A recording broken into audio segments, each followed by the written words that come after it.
Ondo State is the largest cocoa producer in Nigeria, responsible for over 40% of all cocoa exports, with Ondo, Ile-Oluji, Idonre, Akure, Ogbese, Odigbo, and Owo leading other towns as major cocoa producer in Ondo State. According to a report from one-year investigation by African Law Foundation into the cocoa industry in Nigeria, with 5 major cocoa producing states of Ondo, Osun, Ogun, Oyo, and Cross River as case studies, forced labor in the Nigeria's cocoa sector remains common, widespread, and systemic.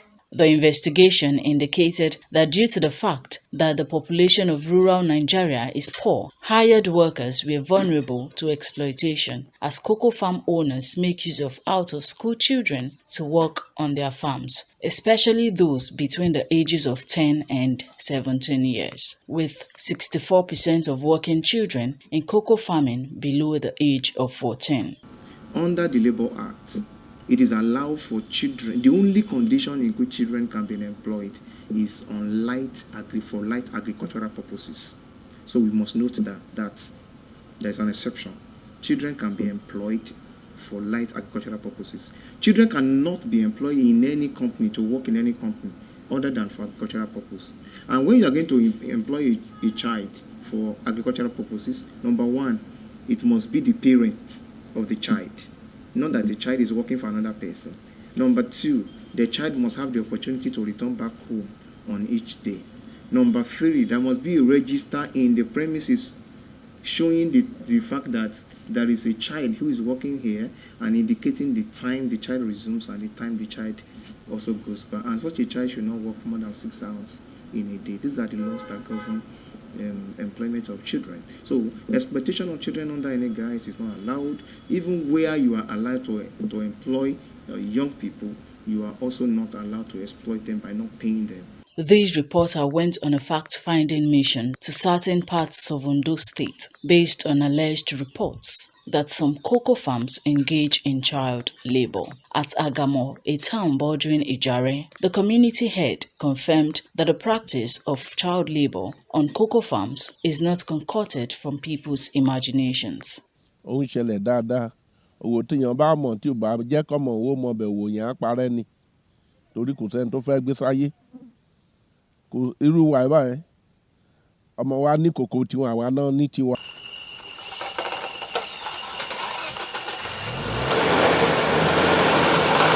proceeded to one of Mr. Fagbemi Falodun's cocoa plantations, but had to stop here as our vehicle got stuck at this spot, only halfway into the farm. The roads to the farm are not motorable. We must now continue our journey to the farm on our host's motorcycle.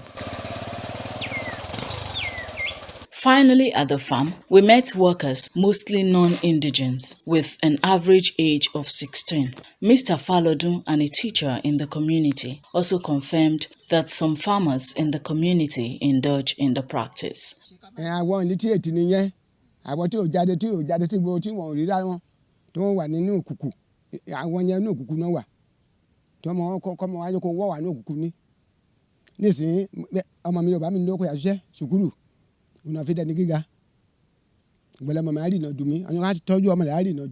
Parents, when they are farmers, so sometimes they used to engage the grown-up ones.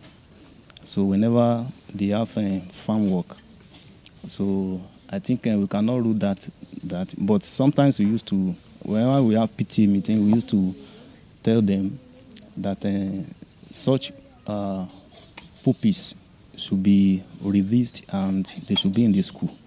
So we have prevailed to some reasonable extent. Pa James Akimbode believes that the practice of child labor on cocoa farms is on the rise due to financial constraints and the rising cost of maintaining cocoa plantations. The financial aspect is the aspect, the financial assistance.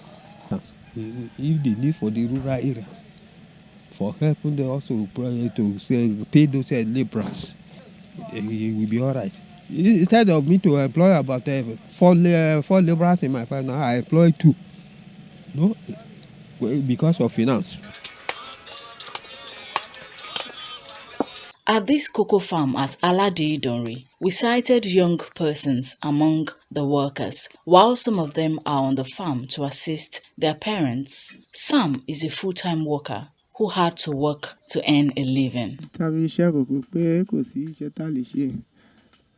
Mo kọ́ṣẹ́ but mo kàn ní kí help àwọn òbí díẹ̀ àtúndé tá fi ń ṣe kòkó nìyẹn àtìgbà tí mo rẹ̀ ti bẹ̀rẹ̀ iṣẹ́ kòkó this 4 years tá ti ń ṣe kòkó tó wá ti parí iṣẹ́ wọ́n máa sanwó fún mi wọ́n dẹ̀ ti sanwó fún mi kẹ̀mí náà máa fi wá nǹkan ṣe náà. My parent is a farmer, so I'm here to assist her.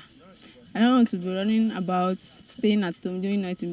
For this farmer, the challenge faced by cocoa farmers are multifaceted and boils down to lack of finances to fund their operations. This, he claims, led many farmers to engage children so as to cut costs. The absence of we not having money for chemical to spray or chemical to do one thing or the other and to hire laborers, we use our children to support us in the work so that the work can move. That is why you see children inside the farm working. The Senior Special Assistant to Governor on Agric and Agribusiness, Akin Olutu, shed light on government's position over the ugly trend. It's not just enough to complain about child labor. Why do we have child labor? That is very critical. We have child labor because of the disequilibrium in the system, because of the urbanization of what we are doing. We've neglected the rural places for so long. Ondo State government will not encourage child labor, and I am 100% sure that people engaged in such are not necessarily from the state. Maybe you know in our cocoa farms, we have people from other parts of the country that come here to work. They work as sharecroppers. They manage the farm. At the end of the year, you share the produce with them. And some come to work as labor. So when they are coming, they come with their children and their wife or wives. And they do this for survival. So the 2023 World Day Against Child Labor in Nigeria was a powerful demonstration of the country's commitment to eradicating child labor. The fight against the scourge must, however, be deliberate to achieve reduction and a possible elimination of child labor in Nigeria. Joy Pius, OSRC News.